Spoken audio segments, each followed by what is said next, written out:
কিছু ওই জায়গায় বসে আসলাম হ্যাঁ সে মহিলারা টাইলারা আছে তো হ্যাঁ সে বড় ভাইরা আবার সিগারেট আমরা পাশে নিরাবিলি বসে হ্যাঁ বসার পর কতক্ষণ পর ওরা আইছে কারা চিন্তাইকে হ্যাঁ আইসা তারপর পকেটাতে বলে গাঁজা আছে এগুলো এখন দেওয়া হবে এর পকেটাতে মানি ব্যাগ লই গেছে এই টাকা টাকা সব লই গেছে কত টাকা নিস তোমাকে 500 টাকা নিয়েছিল সব টাকা নিয়ে গেছিল তারপর আবার ওনার সামনে বইয়া আবার আমাদের টাকাটা দিয়েছে ওই সময় যে 500 টাকা দেয় না আবার ওর কাছে টাকা ছিল হ্যাঁ আর টাকা আবার দেয় না তোমার বাড়ি কোথায় মোটবাড়ি এখানে আসছিলা কেন মাহফিলে আসছিলা হ্যাঁ শালা টানস ক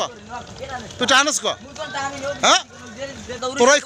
তোরাই কোনাই এইটা হ্যান্ড ঢুকছো কা এই পার্কেটে হ্যান্ড এইটা বন্ধ যা ঢুকছো কেন টাকা ওই সব টাকা ওনেছে সব টাকা ওনেছে